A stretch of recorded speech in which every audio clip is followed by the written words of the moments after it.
Well, first of all, thank you for coming down.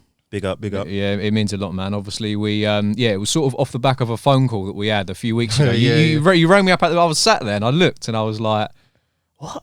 And then yeah, bro, we was just chatting away for time, and it was actually. And the more it went on, I thought, yeah, do you know what? Like you even said it yourself. We've not properly like sort of spoke on that level before, but it was interesting, man. So yeah, I thought I'd get you down for a bit of a chat. But yeah, man, what you been saying? How you been? I'm good, man. Thanks, man. I'm just been trying to get through like everybody else, man. Just working, just been studying a few things. Yeah. Outside of the game, I guess. Yeah. And making tunes, recording visuals, recording vocals, editing.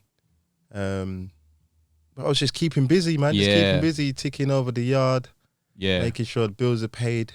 Yeah, man. You know what I mean? Just trying to keep the Queen Elizabeth coming in the bank account. Yeah, man. No, definitely. Yeah, to be fair, you're one of these people where you're always working. Like you always say every week you're either you whether it's like a visual or you're putting up a little preview of a little production that you're working on or whatever. Yeah. It's sick to see, man. I know that recently you did the Tints remix. Yeah, how'd you like it? That was sounding nice. Yeah, because the thing is, it's totally obviously it's totally different to the original. It's not like you've just gone, I'll sprinkle a little bit of something different on it. It's you've just reworked it, but it's one of them where it sounds like it could have been the original. It could have. I mean? It could have. But yeah, man, I big up Olja on the original production. Definitely. Then hang tight the Norwegian Massive, even though he's in Denmark at the moment. Yeah. And big up Tints. And it was just sometimes I have these random spurs, I guess. And I was just like, you know what? F it. Yeah. I'm like, I want an a cappella. Yeah, definitely. Yeah, like, and I've seen you've been asking for if any other MCs want to send them across. Are you? Yes. Do you find that you sort of go through like phases with your creative work, whereby like you're like, right, I want to do some remixes, or I want to do this, I want to do that, or do you sort of just keep everything moving at the same time? That's a good question. I would say no. I would say I'm sporadic. Yeah. In a methodical way that makes sense to me. So like in regards to not freestyle, sorry, you see. In regards to the acapellas, yeah, I couldn't even tell you. I think I had a conversation with Tints about a couple of weeks before that. And it was random. It was hella random, but it made sense. I like to think some of my randomness makes sense, like in terms of I'm consistent with it. Yeah. In that sense. So I was like, yeah, Tints, acapella, onto him. Yeah, he caved in, sent the acapella through, and I worked on something, and then I was just like, you know what, let me move on to somebody else. And I know I was getting acapellas from people I didn't even ask. So like, still big them up. Yeah. Big them up as well. I haven't worked on them yet as well, so I've got them there. But one of my friends said to me, you set yourself up. You've opened yourself out now. Like everyone's going to be just onto you thinking this is what you're on right now. And I was like, I hear it, but nah. I mean, you know what I mean? If you know me and if you know how I profile, if I haven't reached out, then it's not like I don't want to work with you. It's just, you're not on my, my scope at that current point. Yeah. But it doesn't mean I don't rate your thing. And it just means that I weren't, zoned into you at that time. So, I big up everyone that's been sending that acapellas. Yeah, of course. Yeah, definitely. I think you can always, like, no matter what it is, you can always like respectfully decline a request. Like if someone says, I've had it where I've asked people if they want to come on for a podcast, and they've just gone, I rate what you're doing, but I'll be honest, it's not a bit of me. I'm not on it. And really? Yeah. What you gonna name and shame? No. I'm not gonna. I'm not need to. But it's one of them where it was totally respectful, and it was like, yeah, okay, cool, and it's not gonna sort of affect. But were they big enough to be knocking you back like that? It wasn't anything to do with like how big, or the way they worded it. It wasn't anything to do with how big they were. It was just more of a, I'm not really doing the podcast thing at the minute. Okay. So it was sort of like I've sort of done a bit of that, and now I'm looking to, which I think is fair enough, because MC producer, he's trying to get it out of me. DJ? No, I'm not here to name and shame anyone. Just say what do they do? What do they mix? Do they spit or do they what? They're a very active member of the grime scene. Is all I can say. Just give me one thing they do, bro. Nah. Do they DJ? All it is. Do they DJ? All it is. Citrus. Does it matter? But yeah, DJ? it does. It actually does. Does it? Do they produce? DJing is one of the things that they do. I'll leave it at that. I'll leave it at that. Producer DJ. I'll leave it at that. All right. But no, all it was, and I totally understood that, and I respected it, because obviously, if I mean, similar to what you were saying about the remixes, it could be that if you're putting all of your efforts into something else, and then out of the blue someone goes, "Do you want to remix this?" You might be thinking, no, and it's not because you don't rate them. It's just I'm not really in that direction at the minute. But at a later date, it's not off the card sort of thing. Yeah, true.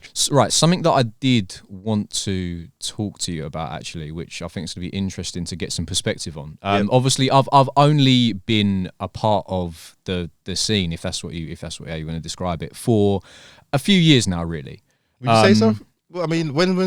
Because you're a vinyl man, right? Yeah. When's the first vinyl? When did you buy your first vinyl? Well, do you know what? The vinyl thing started after I was already DJing. So I actually started on just like USB controllers, and then the vinyl thing only came because I realised that there was either certain tunes or certain versions of tunes that you could only get on vinyl, as in you couldn't find the MP3 for it anywhere. So I thought, well, I want to spin them tunes. One of them was Pulse Eskimo. I wanted to spin that tune, but it's got what's it got? Pulse Eskimo, and then on the other side. Tweet Rhythm on the other side. Yes. And it's and that's the thing. I wanted to spin Pulse Eskimo. I couldn't find a good MP3, so I thought I'll just have to cop the vinyl. And then I was sick. Oh, but I'm going to have to get a turntable. And then obviously from there it was like, well, do you know what? Like, and then there was a couple of other records like that I got, and then I thought, do you know what? Like, I might as well just put the time into actually learning this. So yeah, man, it sort of went from there. But I mean. Sick. But yeah, man, no, I'd say I've been sort of, an active member for a few years or whatever. And I think you see where people will sort of start doing their thing, they'll gain some traction, and then they'll either sort of like carry on with it, or sometimes it will just sort of fizzle out into nothing. Obviously, you have been an active member of the scene from very early on. What would you... Huh? Make me feel it's not that. I'm just saying, like, you've been active for a long time, and like in your opinion, how do you stay relevant, and how do you keep it moving? How do you stay relevant, and how do you keep it moving? Firstly, I don't even think that I've been relevant consistently. Okay. I don't think so. If I be honest with you and your viewers, I would say what's been relevant, if I be real, is Coyote's been relevant. And like I've said it before, like me and Ghetto Coyote are like two different. Yeah. Ghetto Coyote is like my son that's doing their thing, and they've been taken in the game from its inception, and Treble's like there, but you know what I mean? But there's this umbilical cord that connects us. Yeah. But it's not really, you know what I'm saying? So it's like Coyote, so when everyone says to me, like, yeah, you've been in the game for ages, I kind of look at them and it's like, yeah, Treb's been in the game, but like for time, man, like, yeah, tell me this, tell me that, or whatever. Like, not arrogant thing. And I'm thinking, you're chatting shit. Like, you mean, when you say that, you're just connecting Coyote to it. So Coyote's been relevant to you. Yeah. Since what day? So then obviously you equate that to me, innit? So but to answer your question, how do I think and how do I believe someone to be relevant consistently throughout the years is, number one, at least you got to put stuff out, obviously, and the quality of the stuff that you put out, and networking is key, and not being, I don't want to say being courageous, being courageous in your, I guess, artistic direction, and having the minerals enough to stick with it when things get tough, and not always necessarily looking for the bag, and then be a bit stubborn. Those are, I guess, tips, because I would never say like, do you think I've been relevant like that? Do you know what? It's interesting what going back to what you said about Ghetto Coyote, because that was something that I wanted to sort of touch on, and it's almost like I was thinking about it on the drive up here, and I couldn't even really figure out what question I was trying to ask. But I think what I wanted to know is a tune like Ghetto Coyote, which I don't know many people that wouldn't put it in their top 3, 5, whatever grime instrumentals of all time. It is one of them. It's a fact where it's just been a big tune, and I believe it will always be a big tune. Yeah. No, big up, man. God willing. But I sort of, I guess what I was thinking was, how do you almost follow up Ghetto Coyote? You don't. I don't think I ever have. Maybe Trumpet Boom has. I was going to say Trumpet Boom was for me. I remember when I first heard that, I was thinking like, shit, like he's done it again. And I do really believe that will have the same sort of, I think 15 years from now, I still want to hear that in a rave. Do you know what I mean? I still for that generation, I was sorry to cut you. No. I think like the gap between them is many years as well. So like I said, it doesn't mean I stopped music in between. Yeah. I was still producing in between, and I wasn't as connected to. Let's just say the word. There was a disconnect between me and the scene, and I felt indifferent towards the scene. And then to like bite size it down, I guess I felt indifferent towards a couple of people that were quote unquote key figures in the scene, or quote unquote kind of halfway gatekeepers. Right. Okay. You know what I mean? So it'll be like, remember, because obviously I'm from like Waltham Forest and Newham. So when I say in Waltham Forest and Newham, because I was born in Newham, but then like halfway through when I was about 11 years old, I moved to Waltham Forest. Right. Okay. So I kind of rep both. Yeah. I just say East, whatever, but I rep both because I am both. And Newham and Waltham Forest are like, anyone that knows about music and UK music culture in terms of UK garage, grime, radio, you know that those two boroughs are key. Obviously not forgetting Tower Hamlets as well, but I'm talking about where I'm from. They're key boroughs they're staple boroughs for grime. I mean, I'll be walking home and I would see Double when I was in school. I would just see him. I'll be walking home like from Forest Gate to Leytonstone, and I would see Double and he actually like, my friend like lives on his road. You know what I mean? And then my other friend lives across the road from that. Yeah. And then sometimes I'll be, on my weekend or be playing football, and I'm talking years ago, and Footsie might be there with Spliffy, his brother, and then man them around that. So I'm not saying about them, because them man actually did things for me. Like we done big in the game with I done with Newham Generals and Frisco.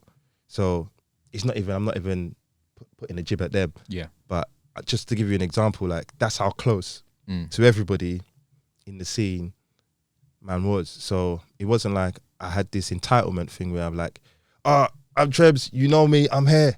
I'm here. You know what I've done, you know what I can do, just bring me in.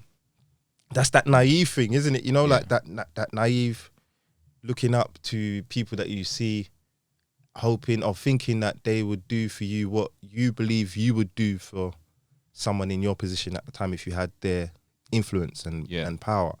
So for a long time, I had to get out of that. And I think it was a blessing and a curse with Coyote, because it happened to me so young. So like I made it when I was 16. Wow. So like I literally, this is where a lot of people think like when they see, they might expect me to be my late mid-40s, like they expect me to be like Wiley's age and them man there, and like, or you know what I mean, like that generation, because the track itself has been in the game for so long. Yeah. But what a lot of people don't understand is that that was the summer I left school when I made that. Like literally the summer. I think I was collecting my GCSE results, and then I bumped into someone who was in the ends, and they were like, this is basically how I joined Kamikaze. Right. And then they were like, come here, there's this big link up in the ends, like whatever, whatnot. This big thing's going down. Wow. Yeah, this big meeting. Bare people from different hoods in East were there. I mean, like from Manor Park, Forest Gate, Plaistow, Canning Town, Hackney, Leytonstone, Leyton. It was was a proper like street thing, innit? But like these lot wanted musicians. They wanted people that were active because they had this plan, and they're gonna combine their juice on the street with the talent that they're trying to cultivate and how they know how to push things out. So yeah, that happened so young. So then at that point, that's when I made Coyote. Like literally about, I don't know, a couple of days after that, in the studio of about 15, 16 guys were just there. And then it went off. They used their power and they used their influence to force the track onto people, because it had to get forced. Yeah. It wasn't like, oh yeah, oh this is sick. Like, don't ever get it twisted. Coyote was getting parred at the beginning. Wow. It was, I'll never forget, yeah, man them were telling me it was too musical. Yeah. I won't say no names. Oh no, like I've still got the emails, yeah. Yeah. And man was saying to me, like, not just Coyote, like the stuff I was making then. They're like, yeah, it's all right, but it's too musical. And I was thinking, what the fuck's wrong with you? About like, it's too musical. Aren't you playing music, bruv? So how can you tell me it's too musical if the very thing you're playing is music? I think I understand what they were saying, but I don't agree with it. So I can understand from the other, from comparing Coyote to other things that were coming out at the time. I get that they're saying it's not like a lot of the other stuff, but it definitely wasn't a bad thing, because all I see it as, like, obviously looking back, is that Coyote was almost like, look, like there's more to grime than just this. You can also do this, and I'm not saying obviously no one was doing anything musical at all. No, they were. It just wasn't cutting through. Yeah, exactly. It wasn't cutting through because there was this, like, I don't know, this tunnel vision, and I guess it's still here now. We're a bit more open, but it's that same tunnel vision. So like, I've been going through that battle since then. Yeah. So maybe some of the characterisms or the isms or my rants or my roaring or whatever you want to call it, it might stem from that. Maybe I'm traumatized. You know what I mean? Maybe I need to sit down and with a therapist. Maybe you're the therapist, bro. Maybe that's what this is. Yeah, but in to go back, not to kind of go off too much, but yeah. So I was just basically in and around, like, more or less, not everyone, but enough to say everyone. Yeah. And so after, like, Coyote done its thing and it was doing its rounds, I wasn't DJing then. I mean, I had some Cam 90 decks. I still got them, in fact. Some Belt Drives, Cam 90s. And even at that time, I mean, I got a couple vinyl, but I couldn't afford to keep on going. So I just, like, in terms of buying records every week. And then when I was in the crew, then after that, what we used to do, I mean, I used to give Spyro money every week or every other week to go cut. Like, he used to go around and collect, like, money from people in the crew. Not everyone used to give, and I always used to give.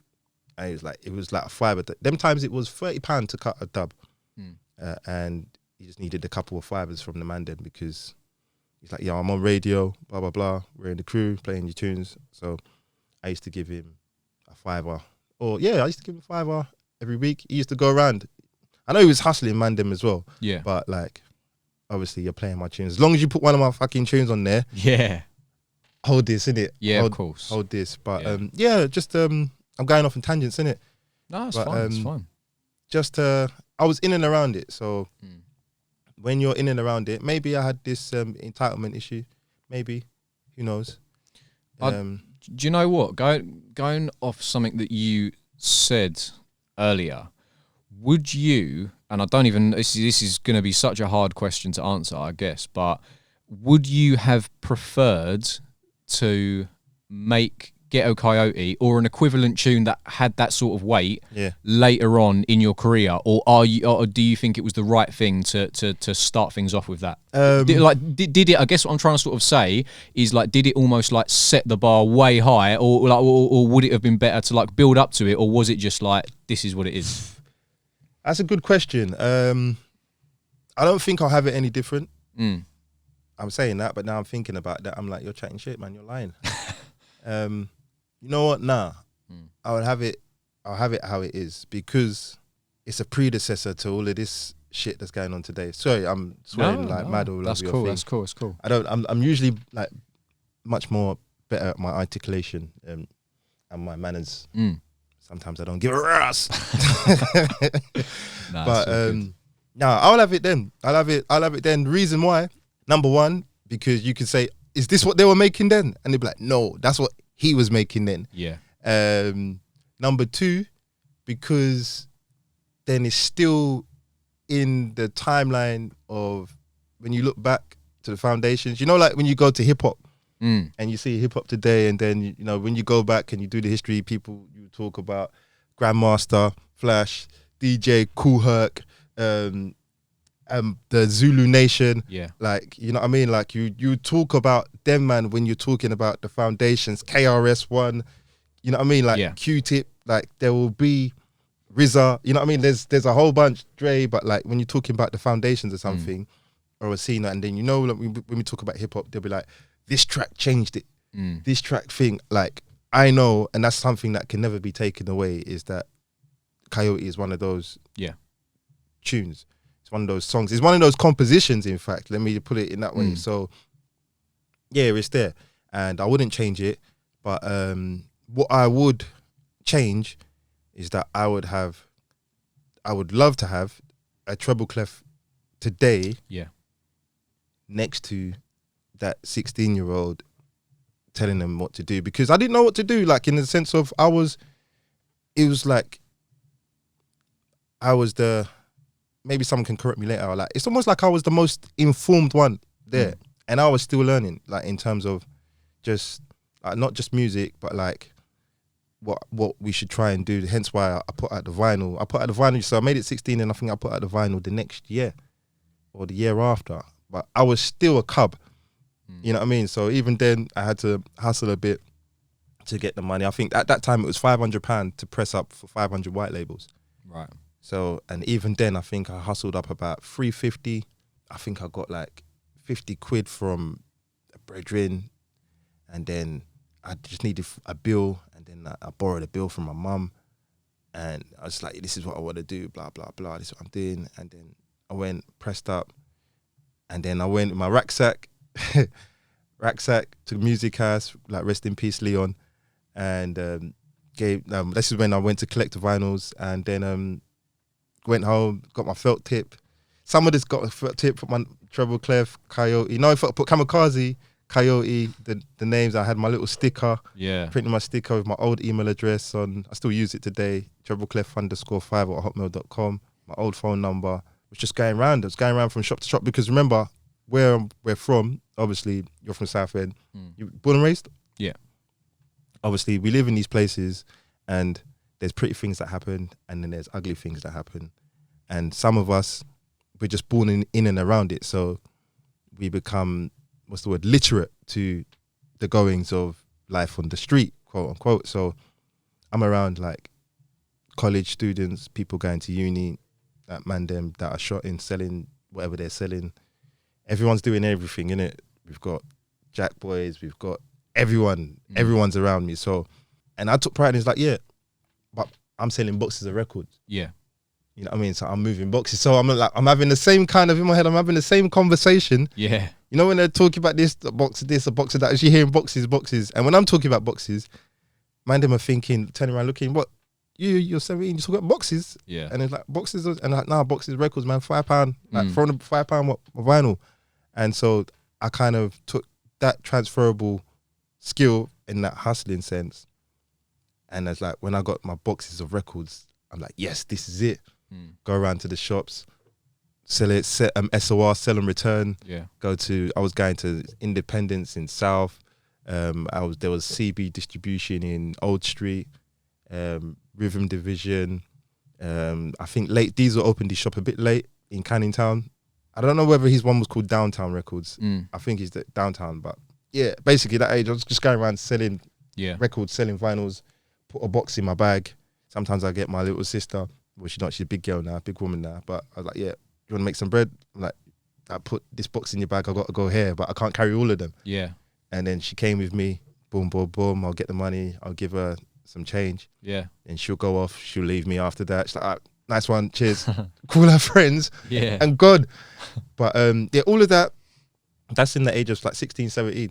So I'm doing that. So that mileage there, I wouldn't take that away. So that's what's kind of reinforced some of my character. I wouldn't take that away, like, because that's some kind of experience which over time I've seen, like, right, people are doing it now as adults, and you know what I mean, some people have just started. Yeah. Like, and they're in their 30s or just late 20s and they're just like first final and it's different. It's like it's not it's what they call it P&D. It's a P&D thing where basically like the way I used to press and the way I still press, I put my money down. So I put my money down, so it's mine, and then I make sure I get the plate because like pressing plants can close down. Yeah, and then you're like, oh, you've got your records, but you don't have your plate. Yeah. So then if you want to repress, you're fucked. Yeah, for anyone who isn't familiar with the vinyl pressing process, yeah, like pretty much the most expensive bit is pressing that initial plate, and then turning wax into copies is not a lot. So if you want to repress, it's a lot cheaper, but you have to have that plate. You have to have the plate, and then you can take it to anywhere after that because you've got the master plate. So I've gone through. I'm saying that process I've gone through, and I don't know. There was just something about ownership. Maybe I don't know. Maybe I'm a narcissist. Who knows? But I was like, I need to have it. Yeah, it's mine. I need to know it's there. I need to have it, or I need to know I can be able to get it like that. Yeah, at the click of a finger. So all of that mileage, at such a young age, is kind of these attributes have added on towards me. So then, why some may feel like I might be a bit difficult, or I'm not even difficult to work with or anything. I'm just difficult for you to finesse. So if everything's pure and your intentions are pure and you're not trying to like F me over, then everything's going to be fine. Everything, I'm going to be righteous, I'm going to be airy, everything's going to go through smoothly. But then if I feel like you're swerving or you're trying to unrighteously swerve and do me in a bit, or pull the wool over my eyes or something, if I smell a rat or something, or you're not disclosing, that's when I basically provide resistance. Yeah. No, definitely. I think that's the only way you can be. You've got I feel like you can always sense if something is with good intention or not. Yeah, and as soon as you start to think, oh wait a minute, I don't know if I like what he said there or what she did there, then you have to start to question everything else. People's motives. Yeah, of course, whatever, definitely. Whatnot. So no, I wouldn't change it. I know it's a long-winded answer, but it was a good question, and I wouldn't change it. I would just wish that I had myself or someone like me there next to me saying, do you know what you're doing, bruv? You know what I'm saying? You're actually doing a lot. Yeah. You know what I'm trying to say? You're pressing up records and you're going out to shops and you're distributing it. Like you've done the whole process. Like, how old are you? 24. Like, yeah. So it's like you're 24. Okay, sick. I was like, yeah, man. You're doing all right, man. You're doing all right. You're doing good. Like you got some time ahead of you as well. So and in this day and age, I mean, like you got your podcast rolling now. You got your own show, your own platform. So you're producing on the sly? I'm getting there. I'm getting there. I'm trying. But I think the thing is with my production, and I've said this to so many people now, but it's like I have a thing where I don't like putting out work unless I feel like it's the best I can do. Yeah. And a lot of the time I'll finish something and I'll listen and I'll think, do you know what? I'm not comfortable putting out anything unless I can say, yeah, like that's it. That's where I'm at right now. So so I'm not at a point yet where I'm going to be releasing anything. Occasionally, I might spin my own stuff in my own sets. Good, because I'm just trying to even just seeing how it sounds alongside other instrumentals, tracks, whatever. Yeah. But yeah, I'm sort of on that journey. But I've got a long way to go yet. Obviously, but who are you comparing yourself to when you're saying I've got a long way to go? Well. People a lot more experienced than me, admittedly. Do you know what I mean? I'm also trying to be realistic and think I've only really been sort of doing it on the side. And when I say on the side, I mean sometimes I might go like a month without even opening up Ableton. So like I'm really doing it on the side, but for like a couple of years maybe. So I get that I've still got a lot to learn, and I've got to get a lot of hours under my belt. But this is the first. You know what? This stage you're at right now. Yeah. I honestly believe that's like the best stage. Yeah. It's the best stage. It's because everything is discovery at this stage. Yeah. And so you know that you still got a lot to learn, and you're mostly be comparing yourself to producers that have been doing it for over 20 years. Yeah, yeah. And your favorite ones, and not realizing that a lot of them may not have made the whole tune by themselves. And a lot of them may not have mixed or mastered the track, but the end product's there. Obviously, you don't have to know that. They just know that they're just delivering. That's their thing, and that's not a jab at anyone that does that. Yeah. But so you know when you be comparing yourself to that, it's like really you're doing yourself in. Yeah. Because you're comparing yourself to about a man's experience, then their flavor, then on top of that, them knowing that they're still got work to do. So why they would commission someone to master and mix their track for them, and that finished product that you love and then you've bought, you're comparing yourself to that, to what you're making on your lappy, and you're thinking, nah, I'm not gonna play my tunes yet. I'm like, bruv, play your tunes, bruv. Whatever level they're at, play obviously at a decent enough level where like, because it came out of you at the end of the day. It's your stamp. And then this is another trick, you and your audience would hear your journey, because the worst thing is you might make a tune that you love today, and then I don't know, next month or 2 months after, you're like, I'm not even there yet. I don't even want to. I was like, not even there. Like, I've passed that level. Yeah. Like, that's garbage to me now. And then you'd be like, I can't believe I love that tune, and I was banging it out for like 8 hours straight on the day I made it. But then you lose something when you don't do that, is because it's the journey, isn't it? So your audience don't get to hear, right, did you hear his first tune to this tune? Like, bruv, I remember the first tune when you said on your radio show, and this other tune, like how far you've come. And because you might not want to play it, because I've got tunes like that I know no one's ever going to hear, where I'll be like, I don't like this. When I hear some of my other tunes, I'm like, oh, is that what I did? Like, oh, I'm like, I wish I could get the parts and redo it and everything. And but so I'm like, I'm not playing this. This don't cut it. But I enjoyed it when I made it, and I should have played it there and then, because it was fresh then. So yeah, man, don't be too hard on yourself in that sense. Don't be, and this is coming from someone that's hard on himself. I know I'm not supposed to be interviewing you. The roles are reversed. The Treble Clef show. Flipped it. Yeah, man. So something that you made me think about when you was talking about obviously pressing up your own records, doing it all yourself, that kind of thing. Obviously, I'm in a similar position at the minute, in the sense of it's not my music, but obviously I've got the Boogie Records thing going on, where I'm trying to press up. Really, just I'm looking for producers who are sort of up and coming, have a distinct sound where you can hear it and go, that's them, and who might not necessarily have either knowledge, funds, means, whatever, to press something up themselves, but want to get something physical, who still believe in physical copies, because I still do. I still think that physicals are very important. But I mean, what is your view on, do you think vinyl still has a place in 2021, or is it over? Vinyl will always have a place. Vinyl's not going anywhere. If you look at the sales, like in terms of like, I think vinyl sales at one made up, I can't even remember what percentage, I don't even want to quote it, but I remember there was one chart where it's talking about Spotify plays and official vinyl sales.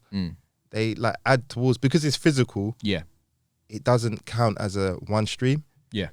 If you like sell it properly, as in you register everything, not just Bandcamp, but you kind of sell it properly. Just on the physical, like vinyls are our audio books, aren't they? So, you know, we see people with their collections and they say, oh, look at this front cover, that front cover, this was printed there at that famous studio, or this was recorded there and pressed by this famous cutter. Well, it has that tangible value, which is like, because music is intangible, and the ways we manifest it would be tape, CD, USB, I guess, and vinyl. But really, vinyl is the only kind of tangible form of music that we really have.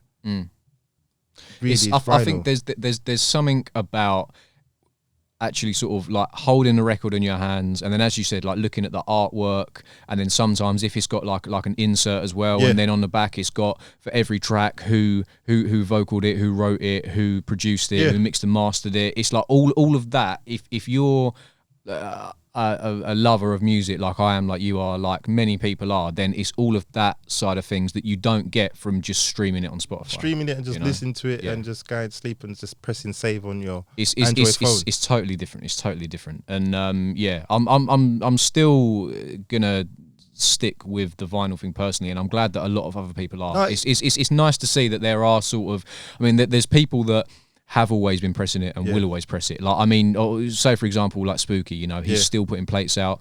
Slimzy and obviously all the Slimzos recordings. Like there's you know, like Oil Gang are still doing stuff. There's certain, you know, like people and labels who are still doing things and have always been doing things. But it's sick to see that there are some more labels sort of. People are doing it. People are doing it. It's really good. I might drop one. I might drop one again. I mean, the last final I did was Trumpet Boom, in fact. Yeah, that was the last one, and I'll be getting asked for the VIP. Yeah, on vinyl. I mean, well, just for the release, but I'm gonna do, when I do it, it will be just vinyl. I'm also be doing a limited thing, and in terms of other releases, it depends on the tune really. If it connects, if I feel it connects, and if the audience care enough. Sometimes I'm like, do they even care enough? You got to make them want to care. Obviously, I know that. Yeah. But I'm like, do they care enough? I'm like, nah, just carry on. You know what I mean? So that's kind of my attitude towards it. But overall, vinyl, yes, it will be here. It's going to stay because there are audio books, basically. Yeah. And, I hope so. I really do hope so. I think it's been a thing, as I said, you know, it's something that I sort of got onto. You know, like later, I definitely wasn't collecting records when I was like a young kid or whatever. But like, yeah, it's something that since, you know, in the past, I'm trying to think, maybe I want to say maybe 5 odd years or so that I've been collecting stuff. It has really sort of it's made me like find a new way to appreciate and love music. You know, it really is. It really is. And even, you know, like I might go. So I'm sort of doing a thing at the minute where I'm working through my sort of all-time favorite albums and slowly adding them to the collection. Obviously, it's like 25 quid an album, so I can't just go out and, you know what I mean. It's few and far between. But there's something about, you know, like, and I've got a couple of local record shops that I try to support as well, rather than just do the HMV or whatever. But yeah, HMV still even open. Yeah, man, HMV's still going. They're still selling vinyl, but it's yeah. Obviously, I'd rather give money to a local independent store than a big chain. Yeah, I'm at a stage now, yeah, where I'm sort of collecting my albums, and there's something about sort of, you know, like going to the shop, picking it up, feeling it, yeah, sick, take it home, open it up, put it down, give it that first listen, reading through the little booklet or whatever, looking at the artwork, and it's just like, yeah, I just think that sort of thing is like, I actually feel like gutted for people that don't experience it. It sounds weird, but it's like, I just think that's what makes it. That's what I guess. That's what will give it its value as well. Yeah, because definitely not everybody gets it. No, not at all. It has to be something that you have to have some sort of passion for music. You can't, if obviously if you're not into it, then you're not going to see the benefit of it. But I mean, the day a big EMP goes off and we're all fucked, can't turn on our phones or everything, then they'll get it then. Yeah, mate. Because you can still get, was it a gramophone? And play your vinyl. Definitely. Be wheeling it. Literally, the wheeling it would mean something else all different. It's like, yep, electricity is gone, but I can still play my bloody records. Can you imagine? It's like, yeah, watch. All of a sudden, to do a set, you've got to have like 2 of them. You've got to have two people. You're spinning it and you're mixing. Like, come on. Look, it's very possible. Like, I mean, do you know what? I won't rule out anything. I'm not trying to make it all dark and that, but just to make the example, that's all it takes. I mean, think of it this way. I've always thought this. Imagine one big EMP just goes off. Like, that means we're all outside. All of us. Yeah. We're done. You look at your phone, finito. Nothing. You want to make tunes? Finished. Like, everything is long. Yeah. So it's just like but I guess that's how far we've come. It's just like the transition from things being physical to digital. Yeah. And how we interact with the world. And this connects with music as well, because it's how was music once made? More analog. Obviously there was still electricity, but I'm just saying, like, the instruments, as long as you've got wood and strings, then you've got a bass, then you've got a guitar, then you've got a keys, then you've got a performer. As long as you can actually sing and not have auto-tune help you out, you can do something. As long as you can actually rap and perform live and not say, let me do another take, or just cut that, let me just do that, keep that 4-bar, let me come again. Like, all of that's out the window. Yeah. Like, I'm not saying that I haven't done that before, say record again, but I'm just, if an EMP goes off, then we're all fucked. Yeah. So then, and who won't be fucked? The guys with vinyl. They'll still be able to play their tunes. Maybe with a gramophone. Yeah. And wheel it. The wheel it changed the whole concept of wheeling. Wheel the gramophone. Wheel it, fam. He's like, wheel it. Wheeling steel. But yeah, man. But yeah, just to summarize it, vinyl's not going nowhere. As long as you live in a cool country. Because if you live, I don't know, I can't imagine vinyls going off in Dubai.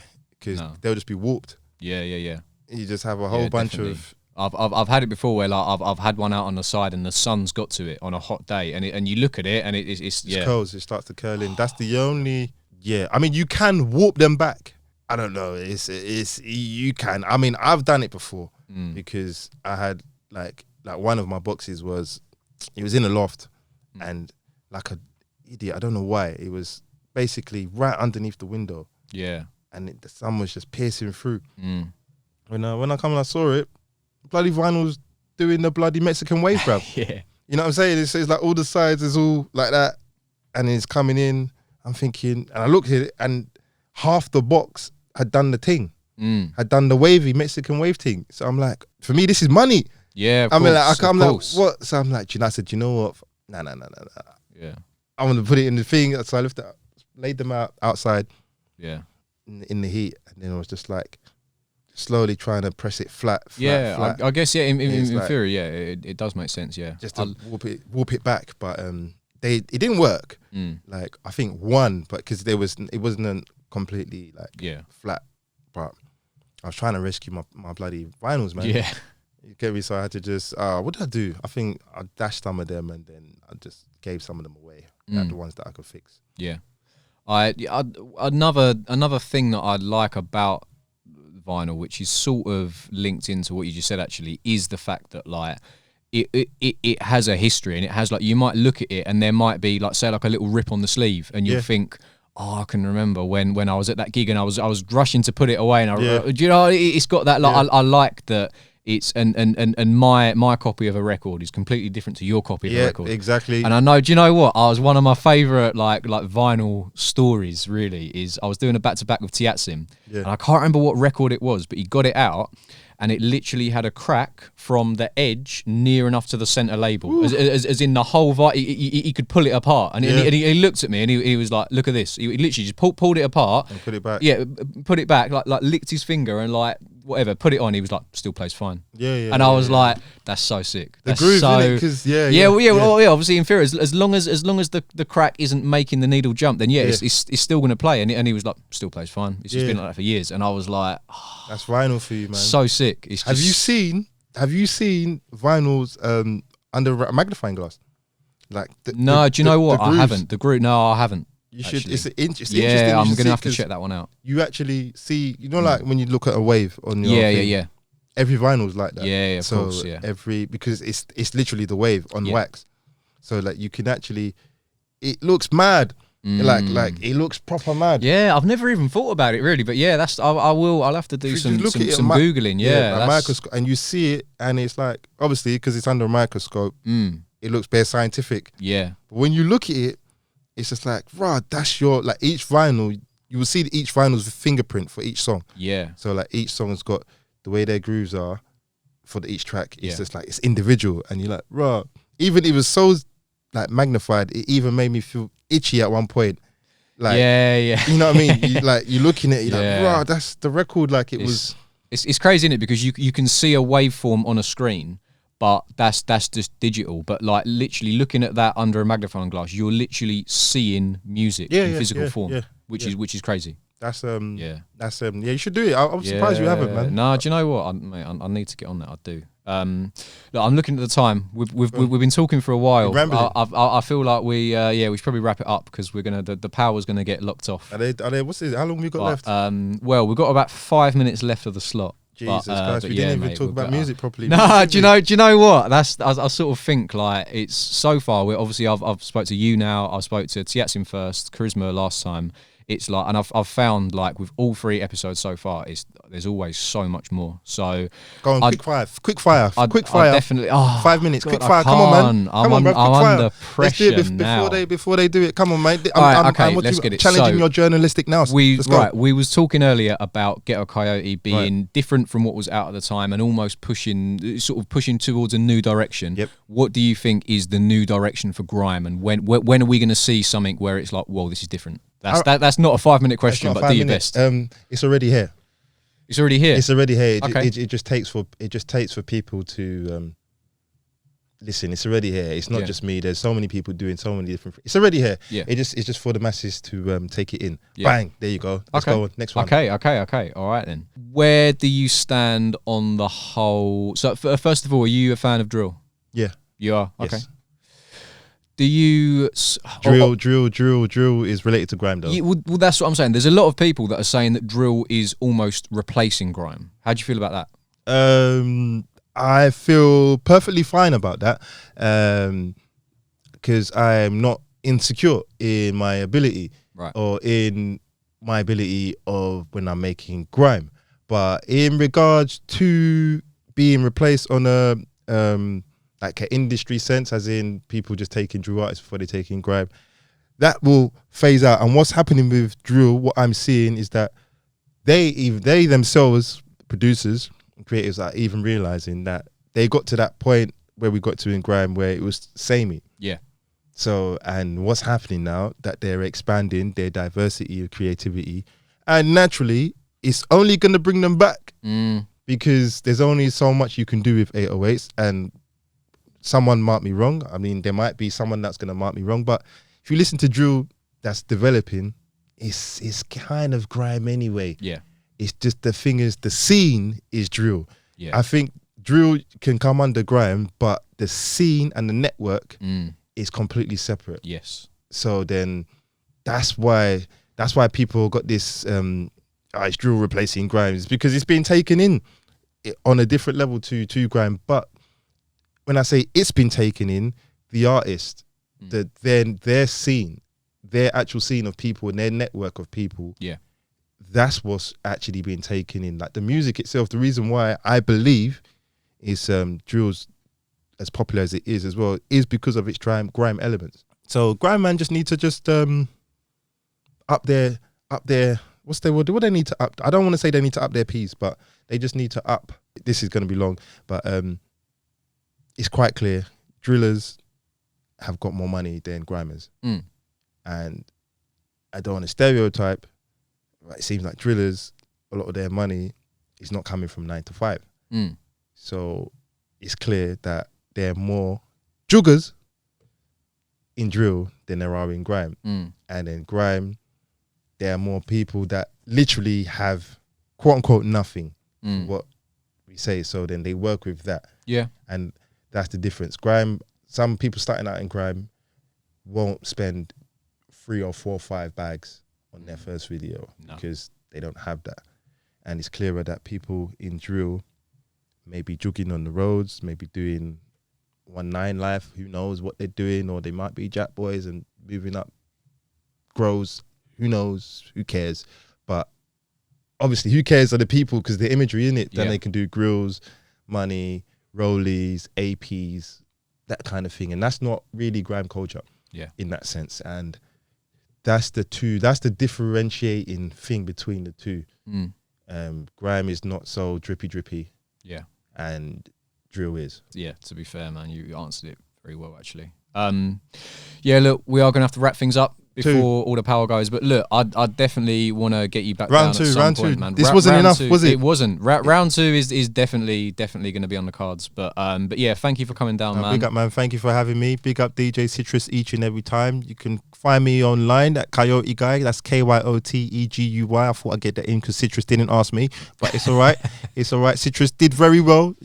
Carry on, bruv. Carry on, bruv. I sound like an old guy now. Like, you're doing well. You're doing well. Keep it going. Keep it going. I like what you're doing, bruv. I'm here to support. Oh my, your third guest? Third guest, yeah. Treble, free. Come on. I'm always the third. Always. Yeah. It's always the third. I think I was like, if you check it, I'm always the third. It's weird, but really I'm the first. But big up DJ Citrus each and every time. I'm signing out now. I'm signing out of DJ Citrus podcast. I'm taking over. This is my podcast now. No, big up DJ Citrus each and every time, man. Big up.